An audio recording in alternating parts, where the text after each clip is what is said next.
بسم اللہ الرحمن الرحیم۔ السلام علیکم معزز ناظرین، آپ کے لیے بڑی خوشخبری ہے۔ حکومت پاکستان نے بیرون ملک سفر کرنے والے پاکستانیوں کی ویکسینیشن کے باعث سفر میں جتنی بھی رکاوٹیں تھیں انہیں دور کرنے کے لیے ویکسین کی پہلی ڈوز کے بعد ہی سرٹیفکیٹ دینے کا فیصلہ کر لیا ہے،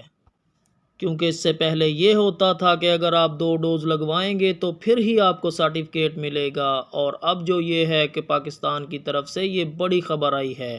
اور اس کے علاوہ دوسری جو بڑی خوشخبری ہے وہ یہ ہے کہ اب آپ کو نادرا کے پاس جانے کی بھی ضرورت نہیں، بلکہ آپ جس ویکسینیشن سینٹر سے ویکسین لگوا رہے ہیں اسی ویکسینیشن سینٹر سے آپ کو جزوی سرٹیفکیٹ بھی دیا جائے گا،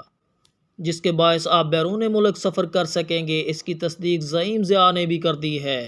زعیم ضیاء نے یہ بھی کہا ہے کہ ایسٹرازینیکا ویکسین کی پہلی خوراک لگوانے کے بعد سرٹیفکیٹ حاصل کرنے کے لیے دوسری خوراک کی ضرورت نہیں پڑے گی، بلکہ جس سینٹر سے آپ نے پہلی خوراک لگوائی ہے اسی سینٹر سے آپ کو سرٹیفکیٹ مل جائے گا۔ تاہم پاکستانی حکومت نے یہ فیصلہ کیا تھا کہ 18 سال سے زائد عمر افراد کو ایسٹرازینیکا لگائی جائے گی، اور جو لوگ دور شہروں میں رہتے ہیں وہ بڑے شہروں کا رخ کریں اور ایسٹرازینیکا لگوائیں۔